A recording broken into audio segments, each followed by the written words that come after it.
Bonjour, c'est Jules Lavie pour Code Source, le podcast d'actualité du Parisien. Émile, 2 ans et demi, a disparu de la maison de vacances de ses grands-parents au Haut-Vernay dans les Alpes de Haute-Provence le 8 juillet. Près de 2 mois plus tard, et alors que les parents d'Émile Soleil se sont exprimés pour la première fois depuis sa disparition le 29 août dans le magazine Famille Chrétienne, Code Source fait le point aujourd'hui sur cette affaire.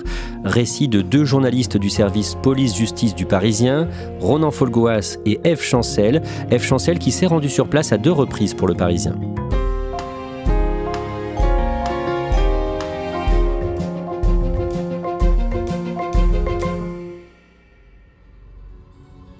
Ève Chancel, à quoi ressemble la commune du Vernay, le hameau du Haut-Vernay et les montagnes aux alentours, les Alpes provençales?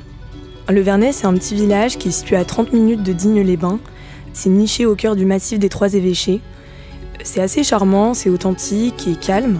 Il y a un bistrot, un terrain de tennis, une piscine municipale, il n'y a pas grand-chose. C'est une trentaine de maisons dans lesquelles les gens vivent paisiblement. Et puis il y a cette route qui monte en zigzag de 2 km, au bout de laquelle on tombe en fait sur le hameau.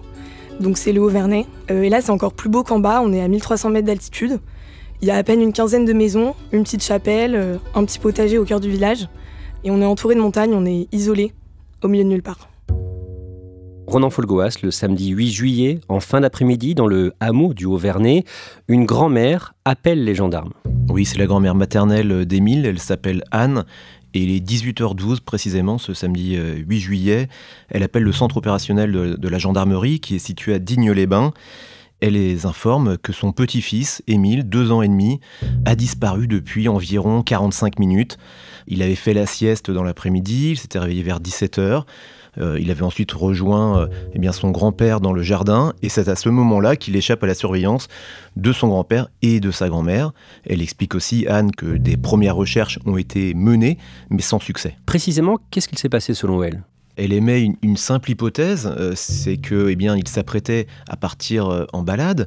Émile, leur petit-fils, était chaussé de chaussures de randonnée. Il portait un short, un haut jaune. Dans ces instants de préparatifs, le grand-père chargeant, semble-t-il, dans le coffre de sa voiture des piquets et du grillage pour clôturer un champ, Émile aurait échappé à la surveillance, à la vigilance de ses grands-parents. Émile a une petite sœur âgée d'1 an, Alaïs. Qu'est-ce que l'on sait de ses parents ?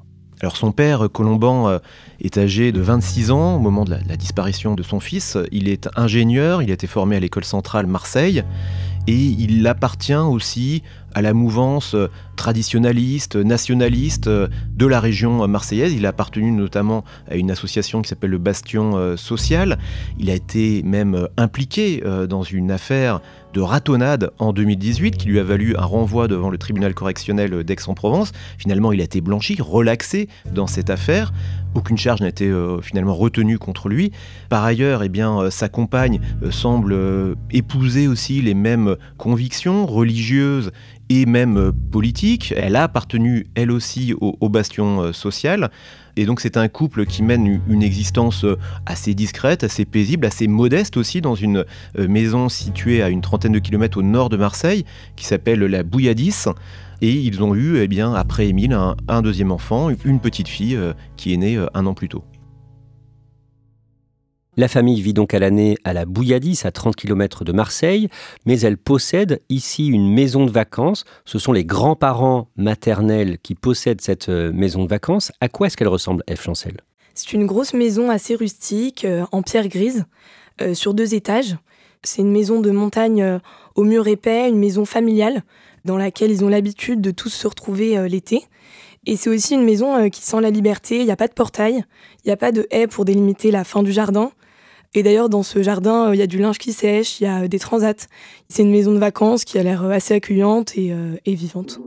Après le coup de téléphone aux gendarmes, après 18h, Ronan Folgoas, les recherches débutent très vite avec les gendarmes et les voisins. Immédiatement, l'appel de la grand-mère maternelle est pris au sérieux.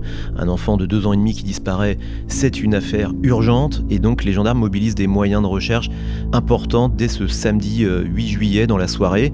Ils Ils sont suivis par des renforts qui proviennent de la brigade de recherche de Digne-les-Bains. Dans le courant de la soirée, un hélicoptère va survoler le Haut-Vernay et les environs. Des chiens vont être mobilisés, qui vont rechercher la trace olfactive du petit Émile. Des drones vont être aussi déployés dans le courant de la nuit. Et les recherches vont être interrompues à 2h du matin et reprendre dès l'aube, avec cette fois-ci le renfort de volontaires alertés aussi par la rumeur de la disparition de l'enfant. Si bien que dès les premières heures, les environs sont ratissés, passés au peigne fin, mais sans succès. Un appel à témoins est lancé par la gendarme et cette disparition inquiétante fait bien sûr la une des médias le soir même. Le procureur de la République de Digne-les-Bains vient de lancer un appel à témoins et solliciter toute personne qui aurait été présente dans cette commune hier après-midi. Les personnes disposant d'informations sont priées d'appeler le numéro qui s'affiche à l'écran. Le signalement précis d'Émile est largement diffusé. Il a donc 2 ans et demi, il mesure 90 cm. Le jour de sa disparition, il portait un t-shirt jaune, un short blanc avec un motif vert et des chaussures de randonnée. Erronnant, tous les Français découvrent la photo de son visage. Le visage d'Émile s'affiche souriant, charmant. C'est un bambin blondinet aux yeux marrons qui porte un pissenlit au-dessus de l'oreille. Et cette photo immédiatement marque les esprits et rentre dans le cœur des Français. F. Chancel, d'un mot, à quoi ça ressemble ce secteur de montagne où on cherche l'enfant? C'est entouré de champs, c'est assez accidenté. Pendant les battues, il y a des gens même qui manquaient de tomber. Derrière le village, c'est à flanc de coteau, il y a une partie où c'est vraiment raide, c'est au bord des falaises, quoi. F. Chancel, un gendarme, précise que l'enfant aime parfois suivre les papillons. Quand l'enfant disparaît, on essaye forcément d'en savoir un petit peu plus sur lui. Et un gendarme, pendant les battues, nous informe qu'il aime suivre les papillons. Donc c'est une manière de dire qu'il va se balader un peu seul, qu'il est assez débrouillard. On sait aussi que c'est un petit qui vient de la ville, qui a 2 ans et demi, donc forcément il ne va pas parcourir non plus des kilomètres tout seul. Dès les premières heures de la disparition du petit garçon, 2 témoins expliquent l'avoir aperçu. Il y a 2 témoins qui disent avoir vu Émile dans les minutes qui ont précédé la disparition. Un adolescent âgé de 16-17 ans et un retraité qui a la soixantaine, qui est propriétaire d'un chien. Et tous les 2 habitent dans 2 maisons qui sont mitoyennes à celles des grands-parents d'Émile. Par contre, leurs versions divergent. Il y en a un qui affirme avoir vu Émile qui descendait vers le cœur du hameau et l'autre qui dit avoir vu le petit garçon monter vers là où les enfants ont leur cabane et vers là où c'est potentiellement le plus dangereux. Néanmoins, ça reste 2 témoignages qui sont aujourd'hui considérés comme fiables par les enquêteurs. Quand on connaît les lieux, comme vous qui avez été sur place, pourquoi est-ce que ce n'est pas si surprenant de l'imaginer se balader seul? Quand on arrive en fait dans le hameau, il y a simplement une petite route qui permet de faire le tour du potager qui est sur la place du village, mais on se balade principalement à pied. C'est des routes très étroites dans lesquelles on peine à se garer. D'ailleurs, les voisins d'Émile nous racontaient qu'ils se parlaient souvent pour des histoires de voitures mal garées qui gênaient pour circuler dans le village. Donc voilà, c'est vraiment tout petit et c'est pour cette raison que les témoins n'ont pas été inquiets de voir Émile se balader tout seul ce jour-là. Le dimanche, des dizaines de gendarmes sont mobilisés, aidés de nombreux bénévoles. Il y a aussi un hélicoptère donc et des chiens renifleurs. F. Chancel, ces chiens, qu'est-ce qu'ils ont senti? Ces chiens ont senti la trace d'Émile tout autour de la maison et ils ont marqué au niveau d'un petit lavoir qui est situé en bas de la rue et puis plus rien. Donc c'est comme si en fait l'enfant s'était volatilisé ici. Ce lavoir, il a combien de mètres de la maison? Ce petit lavoir est à une 50aine de mètres en bas de la maison et c'est ici que les chiens marquent pour la dernière fois et ça interroge forcément parce qu'on se dit l'enfant n'a pas pu se volatiliser ici, il aurait dû avoir des traces un peu plus loin sur la route qui continuait de descendre. D'après un gendarme, le fait qu'il y ait le soir de la disparition déjà une centaine de personnes sur place, ça a forcément brouillé les traces olfactives et compliqué le travail des chiens. F. Chancel, le lundi, le grand-père d'Émile mène les fouilles. Il y a des dizaines de gendarmes et de bénévoles venus de toute la région pour ratisser le terrain. Ce grand-père, le grand-père d'Émile, veut garder espoir.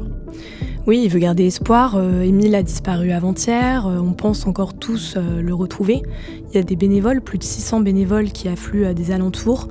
Et il faut en fait coordonner ces bonnes volontés sur place. Donc le grand-père d'Émile essaye d'organiser des battues, de placer les gens là où il faut. Il parle d'une voix forte qui porte jusqu'à l'autre bout du champ. Il est assez directif, mais d'un côté il faut, parce qu'il y a vraiment beaucoup de monde là-haut dans le hameau. Ils appellent Émile pendant les recherches. Ils essayent de s'imaginer où est-ce qu'il pourrait être. C'est un enfant qui ne dépasse pas la taille des herbes, donc forcément on redouble d'attention et on espère le trouver quelque part. Tous ceux qui se sentent prêts à nous assister cet après-midi pour la recherche. Ils ont tout arrêté pour aider les gendarmes. On va élargir la zone. Depuis hier, on travaille sur une zone limitée à environ 5 km de diamètre d'ici. Là, on va élargir. Nous allons aller beaucoup plus loin. Des habitants du village, des vacanciers des communes alentours sont venus épauler tout l'après-midi les équipes de recherche cynophiles. 2 hélicoptères équipés de caméras thermiques ont été mobilisés. Le maire de la commune du Vernet est en première ligne pour parler aux très nombreux journalistes envoyés sur place. Les parents d'Émile, eux, ne veulent pas prendre la parole. Soyons clairs, Ronan Folgoas, c'est leur droit le plus strict, même si évidemment tous les médias leur proposent de s'exprimer. Oui, les parents d'Émile et les grands-parents maternels qui sont présents sur place restent cloîtrés dans le silence. Ils décident de ne rien confier de leurs émotions, de leur chagrin, de leur tristesse, de leur angoisse. Peut-être est-ce aussi une forme de prudence pour ne pas entraver les premiers développements de l'enquête. Les enquêteurs ont pu leur suggérer justement de ne rien dire.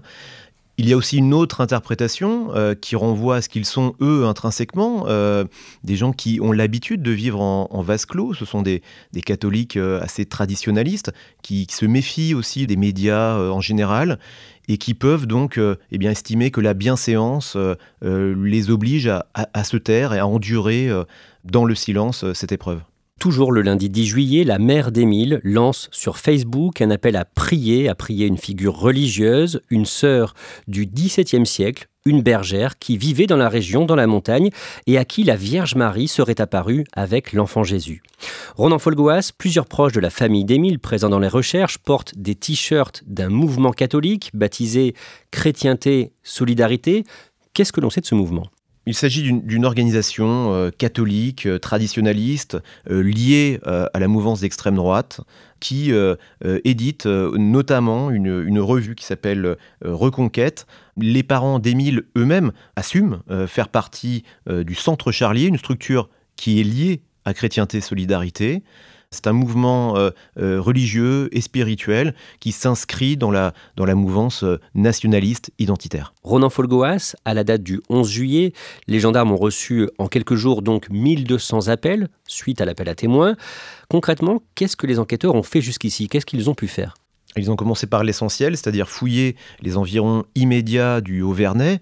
Et puis, en suivant une stratégie un peu de l'escargot, ils ont élargi ce périmètre jusqu'à un rayon de 5, voire 10 km dans certaines directions, sachant que l'enfant n'a pas pu de lui-même parcourir de très longues distances. Et puis, ils ont mené en parallèle des auditions, d'abord concentrées sur l'environnement familial, puis parmi le voisinage du Haut-Vernay. Et ils ont aussi inspecté des recoins, des points d'eau, des puits, évidemment, qui sont situés dans les environs du Haut-Vernay. Bref, ils ont inspecté tous ces coins et ces recoins qui peuvent servir à dissimuler le corps d'un enfant qui mesure 90 cm. Sur place, Ève Chancel, tous les scénarios sont envisagés, y compris les plus surprenants. Vu qu'on n'a retrouvé aucune trace de l'enfant, on se met à penser à tout. Il y a l'hypothèse du loup qui s'en serait pris à l'enfant, ou même d'un rapace, d'un aigle qui aurait pu l'enlever. Et puis finalement, c'est des pistes qui sont assez vite écartées, étant donné qu'on retrouve aucune trace de sang, ni même un bout de vêtement qui aurait pu appartenir à l'enfant. Le vendredi 14 juillet, les recherches sur le terrain organisées par la justice sont officiellement terminées. Plus les jours passent et plus l'hypothèse d'un acte criminel s'impose. Ève Chancel, vous parlez avec un habitant du Haut-Vernay qui a pris soin de garder une preuve de son innocence. Là-haut, les gens commencent un petit peu à se suspecter, bien que tout le monde se connaisse. Il y a des gens qui sont arrivés dans la région récemment, qui n'avaient pas forcément d'attache, alors on se demande qu'est-ce qu'ils sont venus faire là. Et puis il y en a qui du coup se préparent un alibi dans le cas où ils seraient possiblement auditionnés par les enquêteurs. Donc par exemple, je rencontre cet homme qui garde une preuve témoignant qu'il n'était pas au Vernet au moment des faits. Il était à Digne-les-Bains en train de faire de l'essence et il garde précieusement donc ce ticket de carte bleue en me montrant bien qu'il est marqué à 17h30, donc l'heure à laquelle Émile aurait disparu. Son ami, lui, peut justifier d'une occupation. Il était à la pêche dans le coin avec des amis. On a aussi cette femme qui est partie garder un chien chez ses parents dans le village voisin. Donc beaucoup de gens essayent de garder un élément matériel pour prouver leur innocence. Le jeudi 3 août, le Parisien révèle que la famille d'Émile a été visée par un acte criminel dans le passé, il y a 4 ans, en 2019, un incendie qui a touché une autre maison de la famille, à 30 minutes de route de là. Ève Chancel, vous allez sur place pour le Parisien. D'abord, on est où et à quoi ça ressemble ? Déjà, il faut y arriver dans ce petit village. C'est une route caillouteuse qu'il faut mieux emprunter en 4x4 si on veut aller au bout. Et on arrive là-bas, c'est encore plus petit que le Vernet. C'est 6 maisons. Une petite chapelle rose qui est bouclée à double tour. Et ce qui surprend quand on arrive, c'est le calme des lieux, les volets sont fermés et il n'y a personne. Ce hameau, baptisé le Boulard, il a une histoire. Et cette histoire, elle commence en 1967, quand il y a 4 jeunes étudiants de Marseille qui achètent la quasi-totalité du village. Et parmi eux, il y a l'arrière-grand-père d'Émile. Ils viennent régulièrement passer les week-ends, les vacances ici. C'est un peu leur havre de paix, c'était leur rêve de se retrouver ici avec femmes et enfants pour passer les vacances. Ils achètent quelques ruines, une bouchée de pain qu'ils retapent de leurs propres mains. Ils créent une SCI, donc une société immobilière. Ils affichent leur foi et leur sensibilité catholique traditionnaliste. Et puis ce groupe initial aurait volé en éclats. On apprend que certains d'entre eux ne pourraient plus se voir, qui se tireraient dans les pattes, ce qui justifie la création en 2012 d'une nouvelle société, cette fois-ci en comité plus restreint, destinée à la rénovation de la petite chapelle rose qui est au cœur du village du Boulard. Et donc en 2019, il y a eu un incendie volontaire. Un incendie ravage 3 maisons du Boulard et touche celle des arrière-grands-parents d'Émile. La piste criminelle est privilégiée à l'époque par les enquêteurs. Donc forcément, c'est quelque chose qui a été pris en compte dans l'enquête. Les enquêteurs cherchent à savoir si quelqu'un en voudrait à la famille d'Émile et aurait pu vouloir leur nuire. Ronan Folgoas, même si on ne le saura qu'en août, une information d'ailleurs révélée par Le Parisien, le 28 juillet, l'information judiciaire, l'enquête, change de motif. Oui, la qualification s'élargit. Nous étions jusqu'alors sur une recherche des causes de la disparition. Désormais, il s'agit d'une affaire d'enlèvement, d'arrestation, détention et séquestration arbitraire, une qualification criminelle qui laisse la possibilité aux enquêteurs, et c'est le principal intérêt de cet élargissement, de procéder à d'éventuelles mesures de garde à vue et des déferrements éventuels. Mais le procureur de la République d'Aix-en-Provence nous prévient que ce changement de qualification n'a pas été induit par la découverte d'un élément très particulier, décisif, qui entraînerait les enquêteurs sur la piste de l'intervention d'une tierce personne. Il est tout à fait probable, envisageable, que la disparition d'Émile ne soit pas purement accidentelle, qu'un adulte éventuellement, ou en tout cas une tierce personne, soit intervenue avant le décès de l'enfant ou après pour faire disparaître son corps. F. Chancel, le mardi 8 août, un mois jour pour jour après la disparition d'Émile, vous revenez en reportage au Haut-Vernay où une fête, la fête de la transhumance, a été maintenue. Il y a beaucoup de familles qui sont là pour l'occasion et forcément, la disparition d'Émile plane et reste présente. Donc, moi, je me souviens de cette mère de famille qui perd de vue un instant sa fille et qui s'inquiète très vite. Le maire a pourtant voulu maintenir cette fête qui fait partie des traditions et qui attire du monde au Vernay. Il tient un discours d'ailleurs ce jour-là avec des bergers à ses côtés et pour autant, il n'a pas un mot pour le petit garçon. Ronan Folgoas, le mardi 29 août, les parents d'Émile, Colomban et Marie parlent dans un média pour la première fois depuis la disparition de leur enfant. Une interview accordée au magazine catholique Famille chrétienne. D'abord, ils dénoncent le traitement médiatique dont ils ont fait l'objet. Oui, ils regrettent d'avoir été caricaturés par certains médias. Et ils regrettent aussi des fausses informations, en tout cas des approximations qui concernent directement notamment le papa d'Émile, qui aurait été éventuellement étiqueté comme trop directif dans les recherches des premiers jours. Bon, ils tiennent donc à rétablir leur vérité et puis à témoigner de leur foi catholique, qui leur permet, disent-ils, d'endurer cette épreuve. Et ils tiennent aussi, au travers de cette interview, qu'ils ont apparemment eux-mêmes sollicité, c'est en tout cas ce que l'on peut comprendre, ils tiennent à remercier toutes ces personnes qui, anonymes ou pas, qui ont manifesté leur soutien moral ou spirituel. Dans cette longue interview, les parents ne disent pas un mot de ce qui aurait pu se passer ce jour-là pour expliquer la disparition d'Émile. Ronan Folgoas, est-ce qu'il garde espoir aujourd'hui ? Le père d'Émile, Colomban, résume tout en une phrase lorsqu'il dit « On imagine forcément le pire, mais on ne peut s'empêcher d'espérer ». Et sa compagne, Marie, ajoute « Cela ne nous fait pas peur de demander à Dieu un miracle ».